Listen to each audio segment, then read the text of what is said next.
तो कैसे हो। आज हम पढ़ेंगे उजाले के मुसाफिर, कहानी विजयदान देथा की। जो ये कहानी सेकंड ग्रेड और कॉलेज लेक्चरर के सिलेबस में लगती है। तो दोस्तों, आज हम कॉलेज लेक्चरर परीक्षा के सिलेबस में लगी कहानी उजाले के मुसाफिर का अध्ययन करने जा रहे हैं। उजाले के मुसाफिर कहानी विजयदान देथा द्वारा लिखित है। विजयदान देथा राजस्थान के प्रसिद्ध लोक कथाकार है।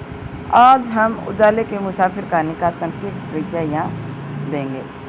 तो कहानी के प्रमुख पात्र हैं राजा, दीवान, दरबारी, प्रजा और जैन। यानी इन नाम किसी का पर्टिकुलर नहीं दिया गया। यहाँ पर राजा है, दीवान है, दरबारी है, प्रजा है और जैन मुनि है। इन्हीं के आधार पर ये कहानी यहाँ दी गई है। तो इस कहानी में पात्रों का कोई नाम नहीं है। कहानी में सभी पात्र राजा, दीवान, प्रजा आदि इन्हीं नामों से वार्तालाप करते दिखाई पड़ते हैं। यहाँ एक चकवा और चकवी के स्वाद से लोक कथाएं अक्सर पक्षी एक दूसरे को सुनाते हैं। जिस तरह दादी या नानी से लोक कथाएं सुनने में हमें आनंद मिलता है, ठीक उसी तरह ये आनंददायक कथा है। लेकिन बहुत सरल शब्दों में कथा को कहते हुए इसमें वर्तमान स्थिति का चित्रण किया गया है।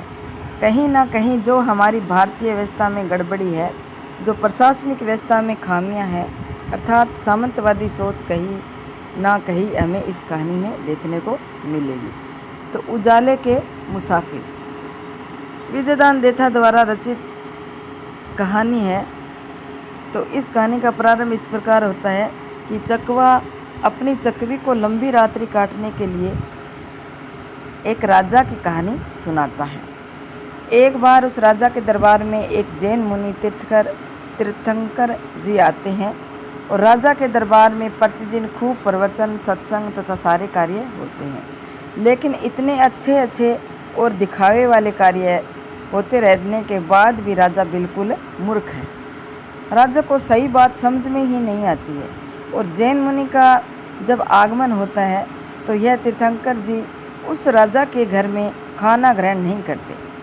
यह कहते हुए कि भोजन करने से इनकार कर देते हैं कि जब आपके राज्य में अंधेरा खत्म हो जाएगा, उस दिन मैं आपके घर में भोजन ग्रहण कर लूँगा। तो मतलब यह है कि जैन मुनि ज्ञानी व्यक्ति है। थोड़ी देर में ही वे जान जाते हैं कि यहाँ स्थिति सही है या नहीं, और ये राजा मूर्ख है एवं यहाँ सभी अज्ञानी लोग ही रहते हैं।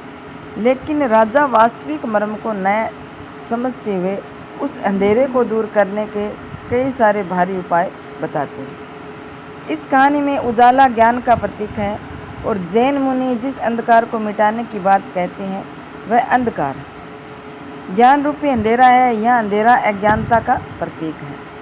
मतलब यह है कि राजा से अज्ञानता के अंधेरे को दूर करना है, परंतु मूर्ख राजा अंधेरे को मिटाने का क्या क्या बाहरी उपाय करता है।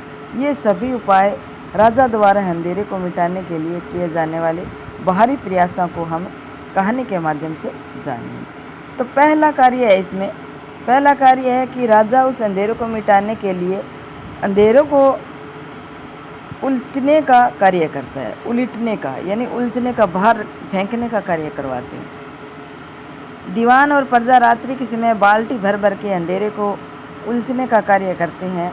राजा बाल्टी में भर के अंधेरे को बाहर फेंकने का प्रजा को आदेश देता है, और वे लोग पूरी रात अंधेरों को बाल्टी में भर के उलझने का कार्य करते हैं। प्रजा और दरबारी गण बिल्कुल चापलूस दिखाए गए हैं, परंतु जैसे ही रात्रि को चंद्रमा उदित होता है, अंधकार चारों तरफ फैल जाता है। लेकिन राजा मानने को तैयार ही नहीं है और फिर वह दूसरी योजना बनाता है। दूसरा कार्य है, राजा उस अंधेरों को मिटाने के लिए दूसरा कार्य सोचता है और अपनी बुद्धि का उपयोग करके वह दीवान को आदेश देता है कि अंधेरे की जगह पर पूरे राज्य में सफ़ेद कलर की पुताई कर दी जाए। प्रजा समस्त दरबारी गण राजा की आज्ञा का पालन करने में लग जाते हैं और पूरी रात सभी जगह कलाई पुता दी जाती है, परंतु जैसे ही दिन खत्म होता है अंधेरा फिर कायम हो जाता है। और रात रात होते होते अंधेरा हो ही जाता है। उसी रात चांदनी रात होती है तो थोड़ी उजाला रहता है, जिसके कारण उन्हें लगता है कि अंधेरा हम मिटा पा रहे हैं। अब थोड़ा थोड़ा उजाला होने लग गया है, परंतु धीरे धीरे वही रात होती है जो अंधेरा हो जाता है। इस प्रकार वार्तालाप करते हैं। तो हाँ जहाँ अपना भूल हो गई, दीवान में हाँ मिलाते हुए कहा, कुछ तो कलाई गाड़ी थी और कुछ पुताई, डरने की कोई बात नहीं। ढांढस बधाने की मसा में से राजा बीच में ही बोला, पहली बार भूल हो ही जाती है, आगे ध्यान रखना। दीवान ने हाथ जोड़कर करा, पूरा पूरा ध्यान रखूंगा परवर। अब देखो तीसरा कार्य क्या होता है। इस बार राजा फिर से अपनी दीवान और दरबारीगण के साथ योजना बनाता है और अंधेरा मिटाने के लिए मसाल जलाने का आदेश देता है। प्रजा और समस्त दरबारी गण फिर से राजा के आदेश का पालन करने लगते हैं, लेकिन ये क्या, फिर से वे इस कार्य में सफल नहीं हो पाते। फिर चौथा कार्य होता है, लेकिन राजा अब भी समझने को तैयार नहीं है और फिर से एक नई योजना बना लेता है। अब की बार वह सूरज की किरणों को बांधने का प्रयास करता है। इन्हें पहले अंधेरे को उचेलने का कार्य किया, फिर दीवारों को पर सफ़ेदी की पुताई कराई, और फिर क्या हुआ कि तीसरा कार्य है कि योजना बनाई कि अंधेरा मिटाने के लिए मसाल जलाई जाए। और चौथा कार्य क्या करते हैं, वो कहते हैं कि फिर से एक नई योजना बना ली जाए और अब की बार सूरज की किरणों को बांधने का प्रयास करते हैं। वह प्रजा को कहता है कि यदि सूरज की किरणों को बांध दिया जाए तो हम अंधेरा फैलाने से रोक सकते हैं, और वह एक बार फिर से असफल हो जाता है। अंतिम कार्य, अंत में थक हार के ज्योतिषियों से सलाह लेता है और ज्योतिषियों से बताते हैं कि भीम तालाब मतलब बड़े तालाब में शगुन चिड़िया के 4 घोंसले बनवाए। फिर उन चारों घोंसलों में शगुन चिड़िया जाकर अलग अलग घोंसले में अलग अलग अंडा देगी, तब जाकर आपका यह कार्य पूरा होगा। मतलब यह है कि राजा वास्तविक समस्या को नहीं पहचानते हुए बाह्य दिखावे के उपकरण करने में लग जाती है और समस्या कभी खत्म हो ही नहीं पाती।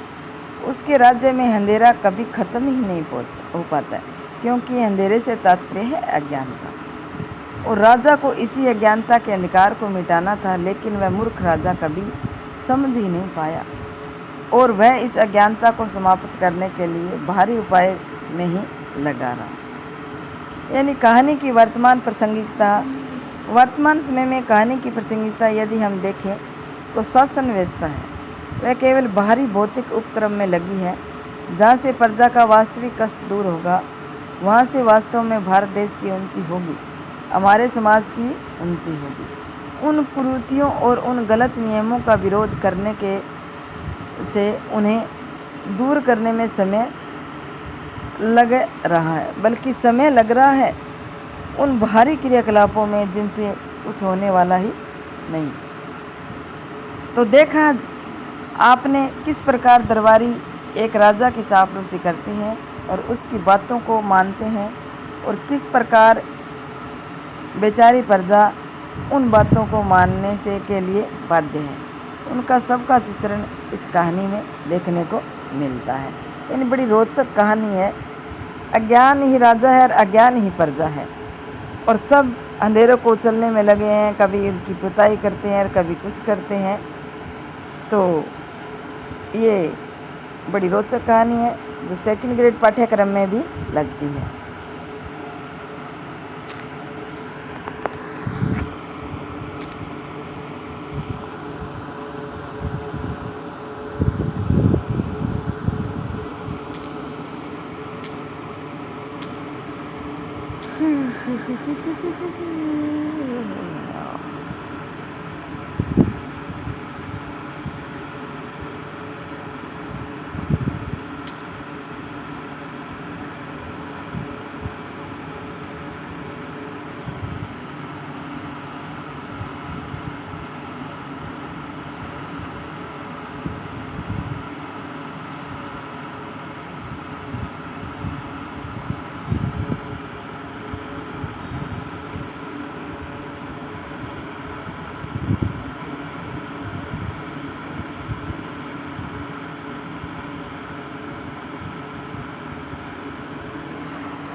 तो ई की मात्रा बड़ी है तो ईला, तो 4 नंबर।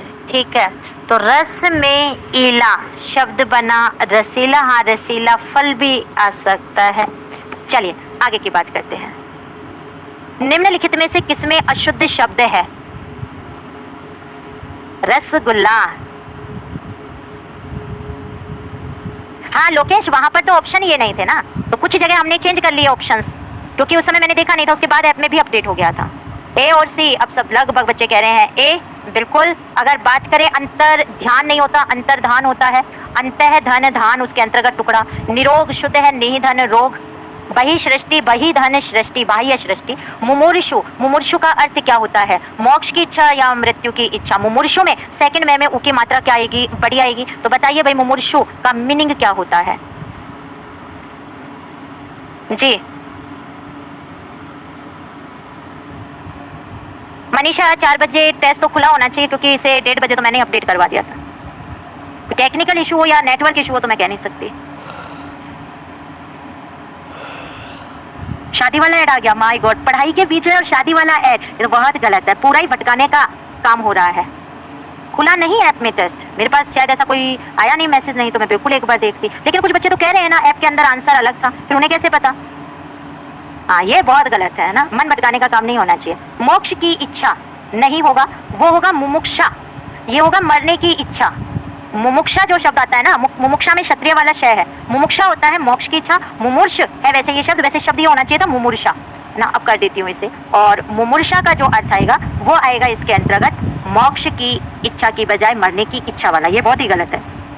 आगे प्रश्न, निम्नलिखित में अशुद्ध शब्द है? मोक्ष का इच्छुक मुमुक्षु।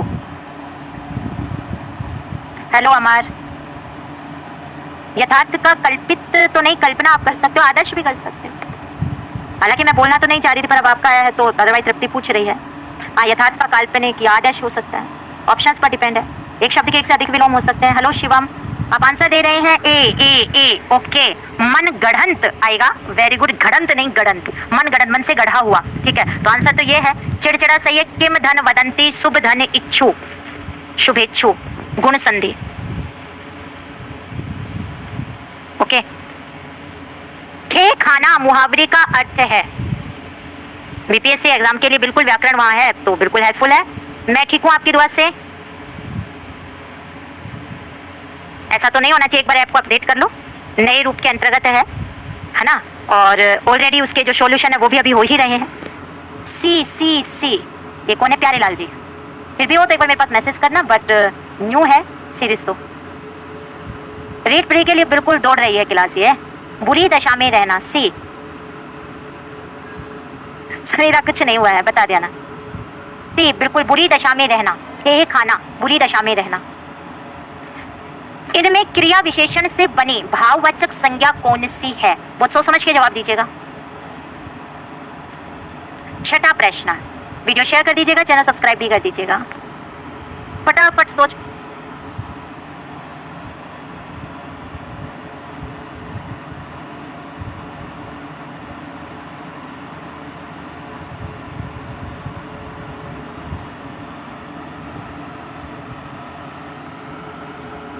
का जवाब ए सी बी सी ए। अब देखो लोकेश कह रहा है ऑप्शन में ये नहीं थे टेस्ट सीरीज, वो टेस्ट में तो मतलब टेस्ट तो हुआ था, तो आप कह रहे हैं कि हमारा खुला नहीं, ओपन हुआ था तभी तो इसे पता है। बिल्कुल इसमें मैंने चेंज कर दिया, ऐसे सोच, तभी तो बहुत सोच समझ के जवाब दीजिएगा। इवन ऑप्शन से जो आपके वहां आंसर था वो भी चेंज है। ओके पूजा, ठीक है, इसमें आंसर बी भी आ रहा है, सी भी आ रहा है, ए भी आ रहा है। तो चलिए बात करें वीरता में, तो देखो वीर धनता। अब मोहन वीर है तो वीर तो विशेषण हो गया, और विशेषण से बना भाव हो गया वीरता। तो वीरता तो क्या हो गया है? भाव। लेकिन ये किसके योग से बना हो गया? विशेषण। और वो पूछ किसके योग से रहा है? क्रिया विशेषण। ठीक है, इधर गर्मी तो गर्म, जैसे गर्म दूध, तो दूध की विशेषता वो गर्म है, इसका मतलब ये विशेषण है। तो गर्मी उससे बने क्या हो गई? भाव। तो ये भी विशेषण से बना, इसका मतलब ये भी नहीं, ये भी नहीं, ऐसे काटते जाओ। एक धनता, 1 2 3 संख्या के अंतर्गत पढ़ते हैं आप, यानी ये भी विशेषण है, और ये विशेषण से बना क्या हो गया? भाववाचक हो गए। तो ये भी विशेषण से बनी भाव। यहाँ बात करें समीप, और समीप में यह प्रत्यय पहले वर्ण में जो स्वर आया उसमें वृद्धि, तो स का सा, मी का मी, अंतिम वर्ण आधा तो पे आधा और आगे यह सामीप्य। समीप क्या होता है? वो क्रिया विशेषण, समीप क्रिया विशेषण है। और इसमें यह प्रत्यय जोड़ करके हमने क्या बनाई? भाववाचक। Then answer C number. ठीक है, तो आपके आंसर यहाँ पर आ चुके हैं, पता चल गया होगा, मैंने चारों ऑप्शन आपको बता दिए हैं। अब चलिए आगे की बात करते हैं। इनमें से कौन सा शब्द जातिवाचक संज्ञा से बनी भाववाचक संज्ञा नहीं? ओके लोकेश, आपको तो याद है, मेरा खुद का जो नंबर है 9413677819 पर। ये एक बच्चा है जो शायद बुक के अपडेट का पूछा है, बेटा आते ही बता दूंगी। B B B B B जातिवाचक संज्ञा से बनी भाववाचक संज्ञा नहीं है, ये पूछ रहा है। ओके, सब बता रहे हैं। दूरी, दूरी किसके योग से बना है ये भी बता दो। ये देखो, मजदूर में कौन सा प्रत्यय है? ई। तो भाववाचक संज्ञा किसके योग से बनती है? प्रत्यय के योग, यानी शब्दों के अंत में प्रत्यय लगाते हैं। पर 100% ये बात सत्य नहीं होती, ये ध्यान रखना। ये दलाल में कौन सा प्रत्यय? ई। दलाल में ई। अच्छा, अब आपको यहाँ पर ई प्रत्यय के उदाहरण भी मिल गए 3। और ये चोर में ई। तो बात करें यहाँ पर चोर, दलाल, मजदूर, जाति, ये है दूर में ई। तो चारों ही ई प्रत्यय के उदाहरण हो गए। बट दूर अव्यय होता है, तो दूरी अव्यय से बनी है, ना कि जाति से। ठीक है। निष्फल में कौन सा उपसर्ग है? ऑप्शन आपके सामने है, अभी बताया ना प्यारे लाल मैंने। एक बार वापस से नंबर सुन लो। Hello Rao Nagendra. D D D D D D D D D और बी, डी बी 2 4 2 4। अच्छा, चलिए अगर हम लोग बात करें यहाँ पर, तो आप जवाब दे रहे हैं डी। बिल्कुल, उपसर्ग के अंतर्गत तीनों शय सलेट वाले में बदलते हैं, ये नहीं होता तो हम 2 पर जाते। निष्फल में संधि हो जाएगी निहि धन फल, जो फल से रहित गया वो है निष्फल, और संधि कौन सी है? विसर्ग। तो ये विसर्ग संधि का उदाहरण है, आंसर है 4। अंतर मन में कौन सा उपसर्ग है? सो समझ कर जवाब दीजिएगा, वीडियो शेयर कर दीजिएगा, चैनल सब्सक्राइब भी कर देना। कोई नहीं रवीना, साइलेंट बॉय। सी और डी।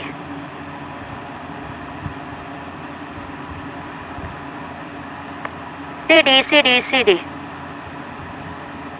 यहाँ से ऑप्शंस चेंज हुए हैं कुछ, क्या मैंने पहले जब चेक नहीं किया था तब वो था, फिर मैंने चेक करके यहाँ पर तूने सी किया मोए मोए। बेटा ये ऑप्शन ही नहीं था लोकेश, ये था तब उस समय आंसर ये था जो सही है। अब मैंने ऑप्शन एक और दे दिया, तो विसर्ग जब तक जिस वर्ण का रूप है उपसर्ग के अव्यय में आप वो करोगे, देन आंसर 3 नंबर। ये उस समय ऑप्शन में था ही नहीं। जब ये ऑप्शन में नहीं था 3 नंबर, तो आंसर यहाँ पर 1 नहीं होता, उस समय तो 4 ही होता। अब मैंने यहाँ दिया है तो अब आंसर 4 नहीं हो सकता। संधि करोगे तो अंतः धन मन वहां पर आ जाता है, तो संधि में आएगा अंतः धन मन, मन के अंदर विसर्ग संधि, तब अंतर मन होगा। यहाँ पर उपसर्ग रूप अव्यय रूप में बात कर रहे हैं, तो अंतर ये नहीं होता, तो ठीक करते हैं आप लोग। अगला, योगदान में कौन सा समास है? हाँ, तो तैयारी हो तो तभी पता चलेगा ना, आप में से कुछ बच्चे तो रट लेते हो। हार्ट अटैक क्यों आएगा लोकेश? तूने उसके हिसाब से आंसर गलत चुना है। अगर तूने एक चुना था तो ऑप्शंस के हिसाब से होगा ना बेटा आंसर। तो आप ऑप्शन गलत करोगे तो चीजें गलत होंगी। ए ए ए रटना नहीं है ना, उसके हिसाब से जवाब दो। जब आपने उससे पहले का मैंने आंसर वो दिया तो ठीक था। योग का दान, बिल्कुल हम कहते हैं मेरा इसमें कुछ योगदान है, यानी मैंने कुछ योग दिया है, दान देने के अर्थ में है, योग का देना है ना, दिया हुआ रूप है। तो बिल्कुल आंसर सही है, तत्पुरुष समास। दिए हुए शब्दों में भिन्न अर्थ वाला शब्द है, कौन सा है बताइए?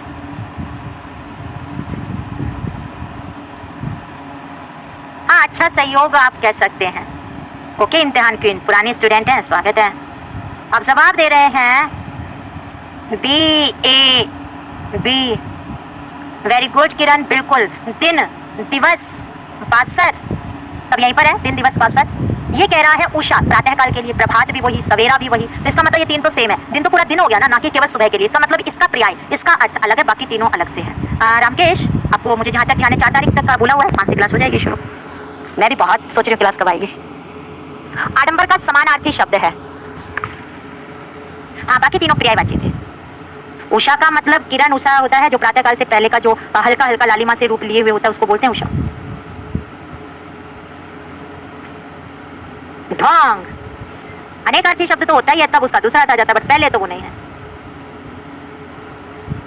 क्योंकि वो क्षेत्रीय भाषाएं हैं। ए ए ए ए ए बिल्कुल, ढोंग, आडंबर, ढोंग, दिखावा, तंबू तो जो कपड़े का बनाते हैं, दर्द, घमंड, आवाज आप जानते हैं जो सुनाई दे रही है। निम्नलिखित में से कौन सा शब्द लक्ष्मी का पर्यायवाची नहीं है? हाँ, दिखावा ढोंग सब यहीं पर है, बताते जाओ।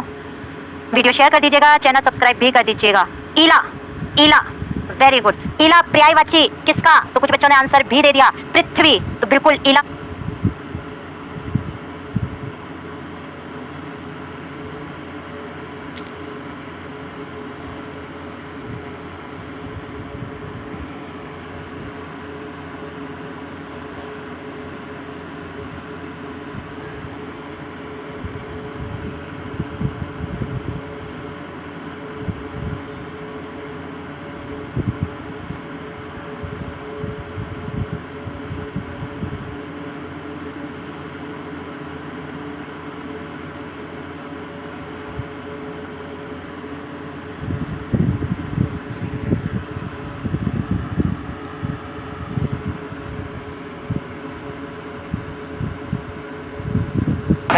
कैप्टन के प्रति पान वाले की स्थिति पर अपनी प्रतिक्रिया लिखिए। आप अपनी प्रतिक्रिया क्या लिखोगे कि पान वाले ने कैप्टन को लंगड़ा तथा पागल कहा है, जो अति गैर जिम्मेदाराना है और दुर्भाग्यपूर्ण वक्तव्य भी है कि कैप्टन में एक सच्चे देशभक्त के भी सभी गुण मौजूद हैं, जो पान वाले या समाज के अन्य किसी वर्ग में नहीं है।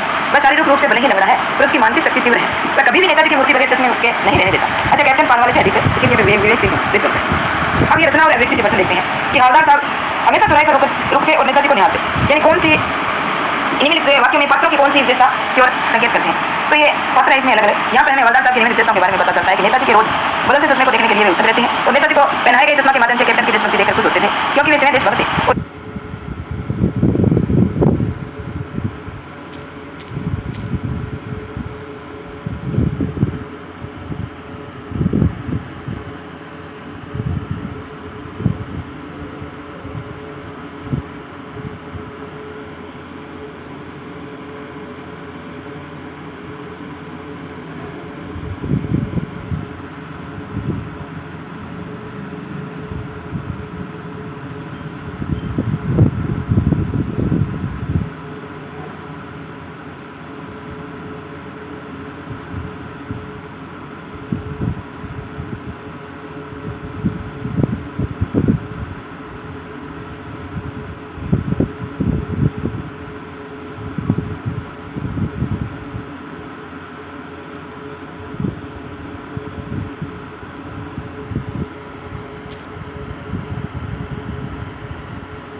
जिस जमाए को गरीब होने की वजह से सुलाया जाता कुत्तों के साथ, जिसकी बीवी हर रात लड़ाती थी अमीर मर्दों से इश्क,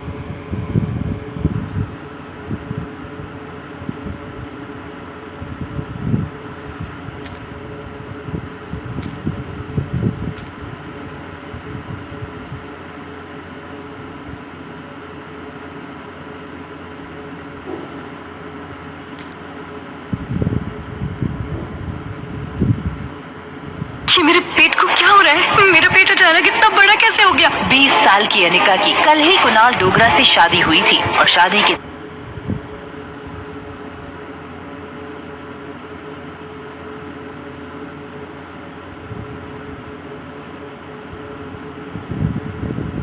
ये 3 चीजें अपनी स्किन पे कभी भी इस्तेमाल मत कीजिए। नींबू का रस, कॉफी